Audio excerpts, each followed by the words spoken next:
Suatu hari, Adam setuju untuk tampil dalam acara TV terkenal.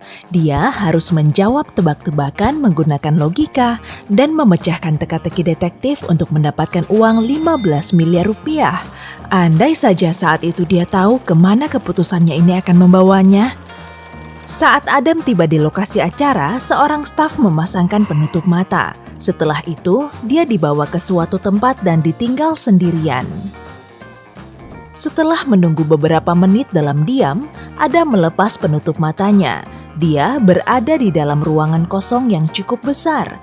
Hanya ada 4 pintu di sana. Pria itu merasakan ada sesuatu yang tidak beres, tapi dia tidak tahu apa yang salah. Lalu tiba-tiba ia sadar, langit-langit ruangan itu turun perlahan. Dia harus segera keluar dari sana. Adam memeriksa pintunya satu persatu. Aha! Ada catatan yang menjelaskan apa yang ada di balik setiap pintu. Pintu pertama, danau penuh piranha. Pintu kedua, ruangan di mana salju akan longsor apabila Adam menginjakan kakinya di sana. Pintu ketiga, kabel tegangan tinggi menggantung di atas lantai yang basah. Pintu keempat, ruangan di lantai 15 hanya dengan 1 jendela. Adam tahu dia harus segera mengambil keputusan. Dia membuka sebuah pintu dan melompat ke dalamnya tepat sebelum langit-langit menimpanya. Untungnya ruangan itu aman. Yang manakah itu?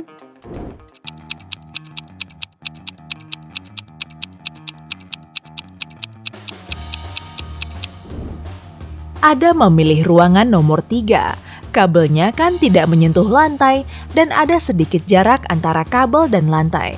Artinya aman bagi Adam untuk merangkak di bawah kabel. Adam berhasil masuk ke ruangan berikutnya dan menemukan catatan yang berisikan sebuah misi. 1 uang koin dimasukkan ke dalam botol kosong yang kemudian ditutup dengan gabus. Bagaimana kamu bisa mengeluarkan koinnya tanpa memecahkan botol atau menarik tutupnya? Adam tak perlu waktu lama untuk mengeluarkan koinnya. Apa yang dia lakukan?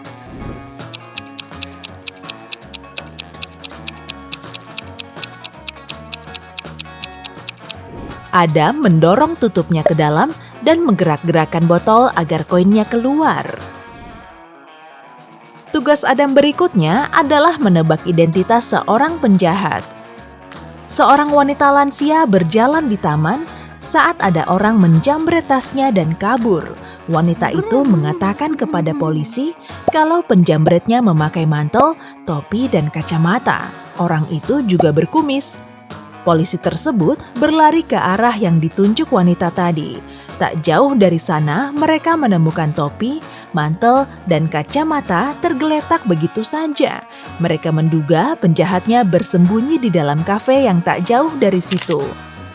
Adam punya foto 4 pria yang mengunjungi kafe tersebut. Dia harus menebak siapa penjamretnya. Tak lama, dia langsung menunjuk ke arah satu pria dan jawabannya benar. Pria yang manakah itu?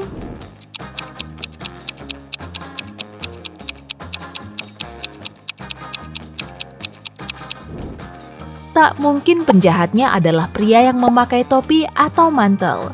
Penjahat tadi juga membuang kacamatanya. Berarti pria yang dicari polisi adalah yang paling kanan.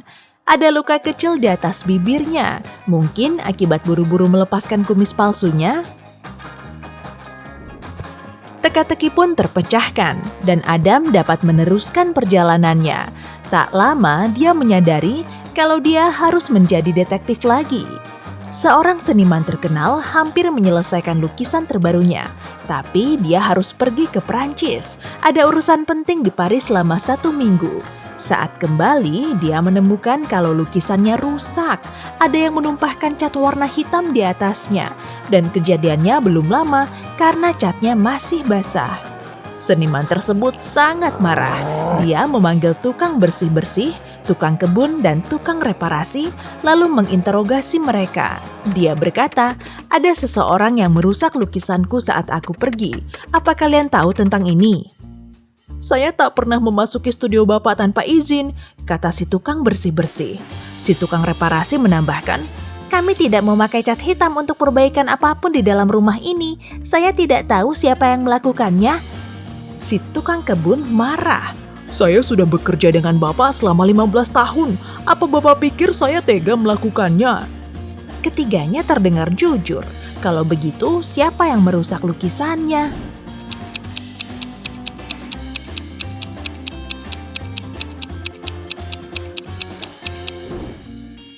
Karena Adam pintar, dia langsung tahu kalau pelakunya adalah tukang reparasi. Seniman itu tidak pernah menyebutkan cara lukisannya dirusak. Karena jawabannya benar, Adam bisa lanjut. Pria itu memasuki sebuah aula kecil. Di sana ada segelas jus jeruk di atas meja. Sepertinya setengah penuh, tapi Adam harus berpikir, apa benar demikian? Bagaimana dia bisa menebaknya tanpa memakai alat ukur atau mengeluarkan jus dari dalam gelas?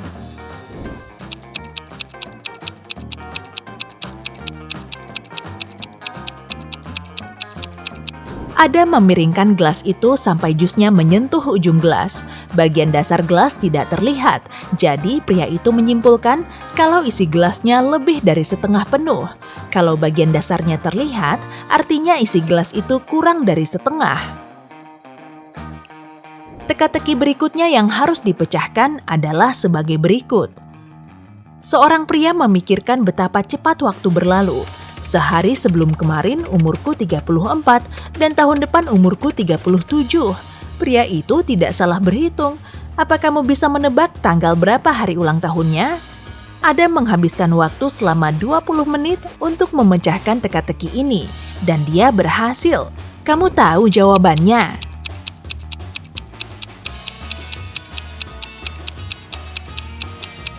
Hari ulang tahun pria itu adalah 31 Desember.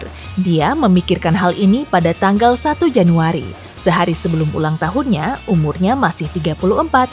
Keesokan harinya, usianya jadi 35. Tahun baru dimulai hari berikutnya dan pada tahun itu usianya 36. Lalu dia akan berusia 37 pada tahun berikutnya. Teka-teki ini terpecahkan dan Adam diperbolehkan untuk pergi ke ruangan berikutnya. Di tengah-tengah ruangan ada TV layar lebar. Tiba-tiba TV-nya menyala. Adam melihat dua orang gadis memasuki ruang bawah tanah yang gelap. "Jangan ke sana," bisik Adam. Biasanya cerita horor berawal dari situ. Dan pria itu benar. Tiba-tiba pintu di belakang kedua gadis tadi tertutup. Saking kagetnya, Adam sampai melompat dari kursinya. Kedua gadis tadi berteriak. Karena listriknya mati, salah satu dari mereka menyalakan senter pada ponsel mereka. Mereka melihat 3 buah pintu. Ada sesuatu yang bergerak di balik pintu pertama. "Siapa di sana?" Adam bisa mendengar salah satu gadis tadi berbisik.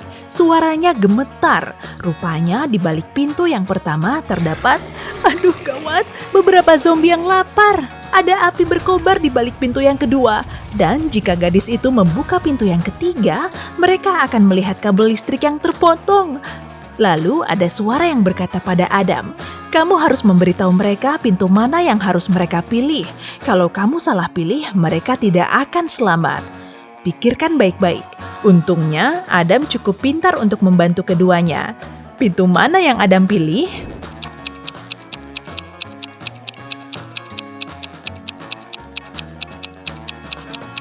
Pintu ketiga, listriknya mati. Jadinya kabel itu sama sekali tidak berbahaya.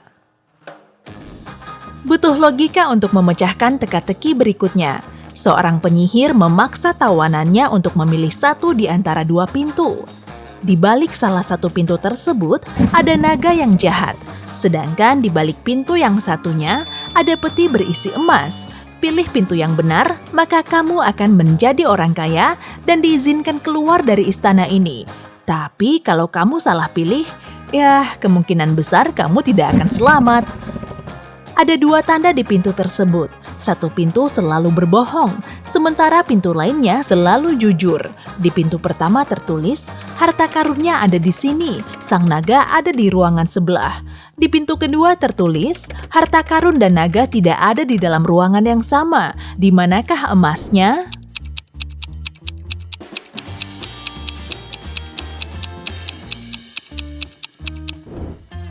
Peti harta karunnya ada di ruangan kedua. Pernyataan kedua itu benar, yang artinya pernyataan pertama salah. Adam tahu kalau ia harus melanjutkan perjalanan, tapi kemana dia harus pergi? Dia berada di dalam ruangan dengan 4 buah pintu, masing-masing pada setiap sisinya. Setelah melihat-lihat, dia menyadari ada sebuah catatan di sudut ruangan. Adam mengambilnya dan melihat tulisan yang aneh. Setelah memikirkannya sejenak, dia membuka aplikasi pada ponselnya, melihatnya, dan pergi melewati salah satu pintu tersebut. Apa arti tulisan tadi dan apa aplikasi yang Adam gunakan?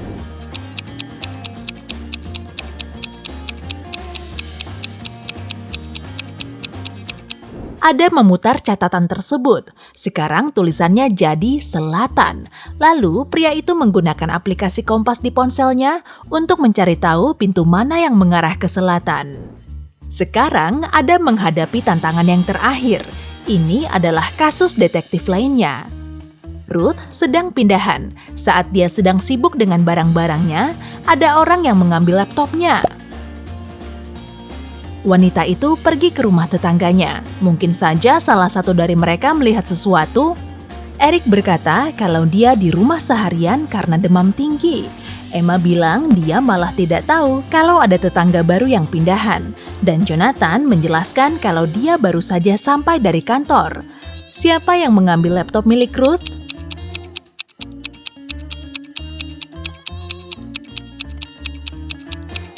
Adam sangat teliti. Dia segera menyadari kalau mobil Jonathan tertutup salju yang tebal. Pria itu bohong, dia tidak ke kantor. Akhirnya, Adam kembali ke aula utama. Dia berhasil melewati semua tantangan dan memecahkan seluruh teka-teki. Sepertinya Adam akan segera menjadi miliarder. Tapi ada yang menunggu Adam di dalam ruangan. Petugas dari kantor pajak. Wadidaw!